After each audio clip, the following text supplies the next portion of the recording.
किसी दिए गए संख्या से कटेगा कि नहीं कटेगा उसके लिए कुछ नियम है। जैसे एक है 2 3 4 5 6 7 8 9 मान लेते हैं 10 भी और इस तरह से। तो खास करके एक अंक का जो है 1 से 9 तक वो संख्या कटेगा या नहीं कटेगा हम किसी संख्या को देख के ही पता कर। 1 से सब कटता है, 21 से बढ़ते सब संख्या एक तरफ जाता है। अब है 2 3 4 5 6 7 8 और 9 10 का ही बताएंगे। यहाँ में सबका अलग अलग नियम है। हम मात्र 3 नियम उसमें से 4 नियम करके बताते हैं। इसमें 2 से लेकर 9 तक सब नियम इसी में आ जाएगा। जैसे देखिए अब 1 नंबर में क्या लिखते हैं, इकाई के अंक द्वारा विभाज्यता की जांच।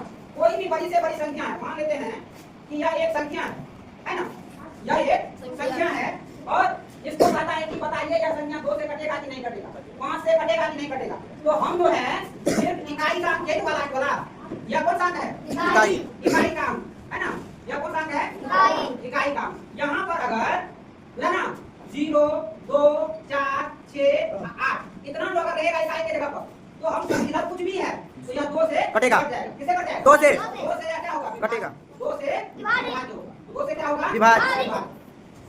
इसको और शॉर्ट में अगर हम याद रखते हैं तो हम यह याद रखेंगे कि इकाई का अंक यदि 0 हो और दुका दुको करोगे 2 4 6 8 बुझी ना, इतना अगर है मानो 10 बोलेंगे तो फिर तो 3 में आ जाएगा। 12 में इकाई क्या आएगा 2, 14 में 4 तो देखोगे दुका को पूरा टेबल करोगे तो उसका इकाई इतने को जाता है 0 2 4 6 और 8। तो यह हो गया 2 से विभाज्यता, 2 से विभाज्यता है। हम किसी भी संख्या को देख करके इकाई अंक को देख करके जान जाएंगे कि वह 2 से कटेगा या नहीं कटेगा।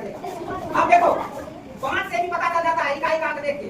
5 से विभाज्य होने के लिए 0 रहेगा इकाई में, नहीं तो क्या रहेगा 5 क्या रहेगा 5, या तो 0 या फिर 5। यानी इकाई का अंक यदि 0 है तो 5 से भी बढ़ जाएगा, किससे बढ़ जाएगा 5 से विभाज्य होगा, किससे होगा विभाज्य। 0 रहेगा तो 5 रहेगा।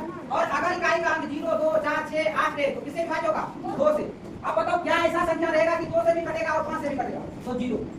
अगर इकाई के जगह पे 0 है तो वह 2 से भी कटेगा और 5 से भी कटेगा। संख्या चाहे कितना बड़े क्यों ना। जैसे देखो यहाँ इतना बड़ा संख्या है ना, इतना बड़ा संख्या है, इस संख्या को भाग दिए बिना हम लोग कह सकते हैं कि संख्या किससे कटेगा 2 से। 5 से कटेगा, 5 से भी कटेगा, इसलिए कटेगा। देखो लास्ट में क्या है 0 से कटेगा, यहाँ 0 है तो कट जाएगा। तो एक ही नियम में हम लोग इस 2 का भी सीखे और इस 5 का भी सीखे। अब चलो अंक का योगफल जो है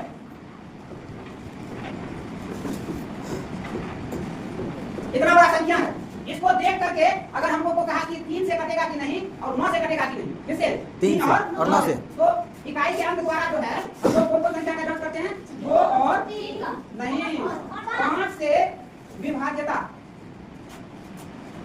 ठीक है, इकाई का अंक देख करके हम लोग 2 और 5 से विभाज्यता की जांच करते हैं और अंकों के योग द्वारा हम लोग 3 और कितना 9 बोलो 3 और 9 से विभाज्यता की जांच करते हैं। यानी अगर ये अंकों का योगफल 3 से कट गया तो वह संख्या 3 से विभाज्य होगा, यदि 9 से कट गया तो 9 से विभाज्य होगा। यानी 3 और 9 से विभाज्यता के लिए हम लोग अंकों को जोड़ते हैं। क्या करते हैं, अंकों को जोड़ते हैं। उस नियम से अलग बनी नहीं हुआ, यानी इकाई देख करके पता नहीं चलेगा, इकाई देख करके पता चलेगा कि 2 से कटेगा कि नहीं और 5 से कटेगा कि नहीं।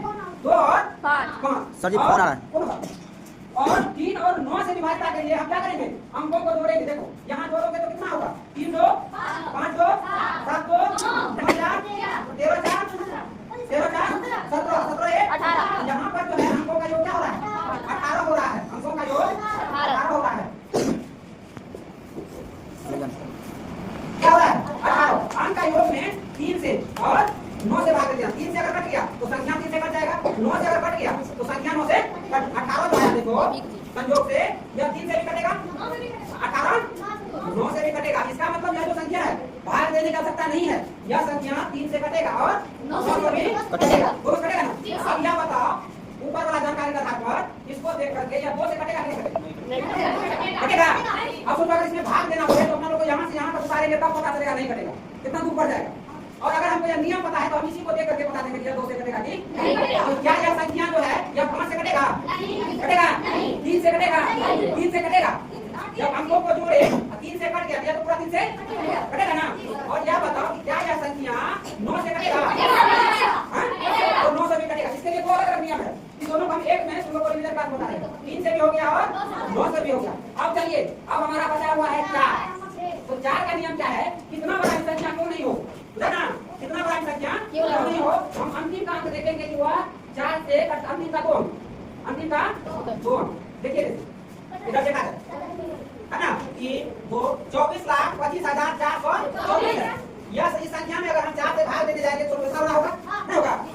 और अगर हमको जब नियम पता होगा तो हम उधर कुछ नहीं देखेंगे, अंतिम का 2 अंक देखेंगे। अंतिम का 2 क्या है 24 क्या है 24। तो अंतिम का 2 अंक 4 से कटता है, क्योंकि अंतिम का 2 अंक 4 से कटता है तो पूरा संख्या 4 से कट जाएगा, विभाज्य हो जाएगा है ना। इसी से मिलता जुलता है 8 का, किसका 8 उससे बड़ा है 4 से कि छोटा है बड़ा है। तो 8 वाला में हम लोग क्या करते हैं अंतिम का 3 अंक लेते हैं। कितना तो फोटो आया करो बता आप करते हैं करना है। देखिए यह एक संख्या है, कितना पढ़ेंगे इसको 21,14,128। यह और बड़ा हो सकता है, इधर कितना बड़ा भी लिख सकते हैं हम। हमको 8 से अगर करते हुए देखना है तो हम क्या देंगे अंतिम का 3 कितना 128। 8 से भाग देंगे तो 8 से 12 भाग दोगे ना 8 एकम 8 शेष बचेगा कितना 4 कितना बचेगा 4 और 8 48 है। इसका मतलब यह पूरा क्या होगा बढ़ जाएगा। तो अंतिम का 2 अंक से विभाज्यता मिलेगा किसका 4 का विभाग ठीक है 4 का विभाग ये समझ आओगे। और अंतिम का 3 अंक से 8 का अंतिम के 3 अंक से 8 का अब बच गया 6 और 7। 6 जो है 6 का मतलब होता है 3 गुना 2 3 गुना 2।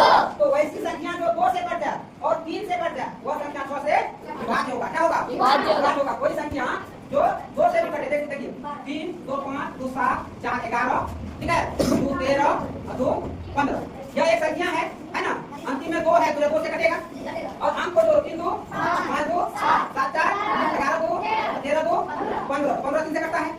इसका मतलब यह संख्या 2 से भी कटता है 3 से भी कटता है, इसीलिए यह 6 से भी कोई सामान से नहीं चुरा के लाता है।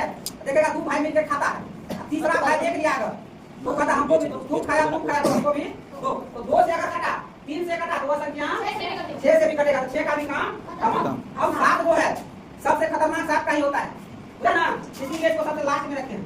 7 से विभाज्यता का नियम है कि कोई भी अंक अगर 6 बार कितनी बार 6 बार अगर रिपीट हो गया कोई अंक या 12 बार या 18 बार तो वह संख्या 7 से विभाज्य होती है। वह संख्या 7 से विभाज्य होती है। अब सबको हम है ना एक साथ लोगों को बताते हैं। अगर इकाई का अंक 0 2 4 6 या 8 हो तो वह संख्या किससे कटेगा 0 से नहीं 2 से किससे कटेगा 2 से। इकाई का अंक देख करके अगर 0 2 4 6 8 है तो 2 से कटेगा। यदि इकाई का अंक 0 या 5 है तो वह संख्या 5 से कटेगा किससे कटेगा 5 से कटेगा। यदि संख्या के अंकों का जोड़ 3 से विभाजित हो जाए किससे तो वह संख्या 3 से कटेगा। उस संख्या को 3 से कटना पड़ेगा। यदि संख्या के अंकों का योग 3 से नहीं कटा तो वह संख्या 3 से कटेगा नहीं कटेगा। उसी तरह से यदि किसी संख्या के अंकों का योग 9 से कट जाए किससे 9 से कट जाए तो वह संख्या किससे कटेगा जोर से बोलो 9 से देख रहे कटा कि नहीं, इसीलिए वह संख्या भी 9 से कटेगा ठीक है। अगर 9 से नहीं कटा तब वह संख्या 9 से नहीं कटेगा। यदि किसी संख्या के इकाई और दहाई से बनी संख्या 4 से कटती है तो वह संख्या 4 से विभाज्य होता है। क्या होता है जोर से बोलो हाँ। और यदि किसी संख्या के इकाई दहाई और सैकड़ा बोलो इकाई दहाई सैकड़ा से बनी संख्या 8 से विभाजित होती है तो वह संख्या भी पूरा का पूरा 8 से विभाजित होती है। यदि कोई संख्या 2 और 3 दोनों से विभाजित होती है तो वह संख्या 6 से भी विभाजित होती है। अब चलो आपको बच गया 10 में 10 का शब्द आता है। यदि किसी संख्या के इकाई का अंक 0 हो तो वह संख्या 10 से विभाजित होती है। आसान पूरा था। अगर लास्ट में 0 हो जाए तो वह संख्या 10 से कटेगा। अब बच गया था 7 क्या बच गया था 7। तो ऐसी संख्या जो किसी अंक के 6 बार के पुनरावृत्ति से बनी हो तो वह संख्या किससे 7 से पूर्णतः विभाजित होती है बुझा ना। यह था विभाज्यता का नियम। 1-2 बार अगर इसको बनाएंगे तो खूब बढ़िया से सीख जाओगे। अब हम एक संख्या तुम लोगों को दे रहे हैं, सबको बताना है कि किसके से विभाजित है। इससे विभाज्यता का जांच करो 2 3 4 5 6 7 8 9 यह किस किस से कटेगा यह तुम लोगों को बताना है। अच्छा देख के बता दिया 2 से कट जाएगा 4 से कटेगा 4 गुना 8 2 में कटता 4 से नहीं कटेगा 2 से कटेगा 4 से अब बताओ 5 से 7 4 11 5 11 16 2 18 8 26 26 तो 3 से नहीं कटता है 6 से कटेगा तो इसका मतलब 3 से यह नहीं कटेगा 4 से भी यह नहीं कटेगा 5 से यह नहीं कटेगा 6 से कट जाएगा। नहीं कटेगा काहे 3 से नहीं कटा 9 से कटेगा ठीक है 9 से कटेगा 7 से घटा के देखना पड़ेगा तुमको 9 से भी नहीं कटेगा। पता नहीं आया है 8 से यहाँ से पकड़ना पड़ेगा 9 से 3 8 से 8 5 40 अच्छा 48 8 से 56 2 पर 2 5 8 से